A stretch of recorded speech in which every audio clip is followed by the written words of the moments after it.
এগুলো একদম নতুন বান্ডেল, যেগুলো একদম ব্যাংক থেকে সরাসরি বের হওয়া, একদম নতুন বছরের নতুন ডিজাইনের, যেগুলো আপনারা গুলিস্তান থেকে 10 টাকার বান্ডেল, 1400 টাকা, 20 টাকার বান্ডেল, 1300 টাকা, 50 টাকার বান্ডেল, 1200-1300 টাকা দিয়ে ক্রয় করেন এক্সট্রা টাকা দিয়ে। তো আমার আসলে খারাপ লাগে যে আমরা আসলে বোকা নাকি চালাক, যে আমরা একই সমমূল্যের টাকা সেই কোন আনন্দ ভাগার জন্য যে নতুন নোট আমরা সংগ্রহ করছি সেটা একই মূল্য থেকে যাচ্ছে। আসলে এইভাবে হয়তো ভাবলে আসলে যেসব ব্যক্তিগত ভাবনা সেটা আলাদা কথা, কিন্তু যাই হোক নতুন টাকার প্রতি সবার আগ্রহ থাকে, আমারও আছে। তবে সেটা বেশি টাকা দিয়ে ক্রয় করতে হবে এমন না, এই টাকাগুলো নেওয়ার জন্য আমার এক্সট্রা কোনো পে করা লাগে নাই। তো কিছু কিছু ক্ষেত্রে কিছু কিছু প্রপোজাল থাকে গভর্নমেন্টের উপরে যে এইভাবে একটা সিন্ডিকেটকে আসলে না করতে দিলেও হতো, যে যারা এই সুযোগটা পাচ্ছে ওপেন, তারা নতুন টাকায় বিক্রি করছে। বাংলাদেশ ব্যাংক বলছে যে এটা শুধুমাত্র ব্যাংক কর্মকর্তাদের জন্য, তাহলে এটা বাইরে গেল কীভাবে?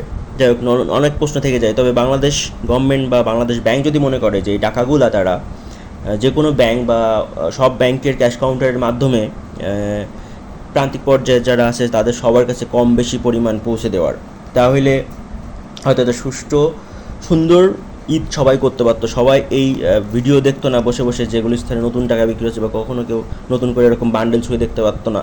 পাড়ার আশাটা পূর্ণ হতো সবার, যে কাউন্টারে গেলে কোনো একটা সিস্টেম চালু করলে হয়তো তাদের হাতে ওই টাকাটা পৌঁছে যাবে। যারা উৎসুক জনতা আছে, যাদের এই টাকাগুলো লাগবে, যারা চাইলে পাবে। তো সবার কাছে রিকোয়েস্ট থাকবে যে আসলে এটা একটা নির্দিষ্ট সিন্ডিকেট বা নির্দিষ্ট জনগোষ্ঠীর হাতে এটা কক্ষিগত না হয়ে এটা আসলে প্রান্তিক পর্যায়ে প্রতিটা মানুষের কাছে চলে যাক। হয়তো এই 5 টাকার এই বান্ডেলটার দাম 500 টাকা, এটা হয়তো গুলিস্তানে গেলে 700 টাকা 800 টাকা টাকায় পাওয়া যাবে। 300 টাকা বেশি দিয়ে সে নিচ্ছে তার এক্সাইটমেন্টের থেকে, যে বছরে একবারই তো ঈদ, এরকম ধরনের মনকে বুঝিয়ে। কিন্তু এই জিনিসটা তারা ব্যাংকের মধ্যে মেনশন করা হোক, যে ব্যাংকে গেলে সে প্রত্যেকটা ব্যক্তি একটি করে বান্ডেল পাবে। এর জন্য তো মানে খুব বেশি, যেহেতু এটা পাবলিকেরই আমানত, একসময় পাবলিকের কাছে যাবে, তো সবাই একটু হ্যাপি থাকুক আপনার মাধ্যমে বা আপনার প্রতিষ্ঠানের মাধ্যমে।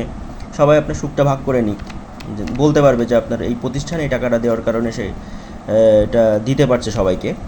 যাই হোক, এটা আমার প্রপোজাল, বাট জানি এটা কখনোই বাস্তবায়ন হবে না, কারণ হাজার হাজার মানুষ এই টাকাকে নিয়ে আসে ব্যবসা করে এবং তারাও তাদের পরিবার সামলায়। বিশেষ করে গুলিস্তান বা মতিঝিলে গেলে এগুলো বোঝা যায়। আর সব মিলে এটাই প্রপোজাল, আর প্রতি বছরে এটা থাকবে, এটা বলার কোনো বাউল নেই। আর এটা বলে রাখবো যে আমি হয়তো এগুলো আমার পরিচিত যারা আছে বা এমনকি যারা আমার কাছে চায় আমি দিয়ে দিই। আমার যতটুকু প্রয়োজন আমি ততটুকু রাখি, যে আমার কাছে 50-100 টাকা হয়তো অ্যাভেলেবেল আমি নিতে পারতাম, আমি নেইনি কারণ আমার লাগবে না। এটা আমার বদলেতে অন্য কেউ যদি পাই বা তারই হয়, সেটাই আমি চাই।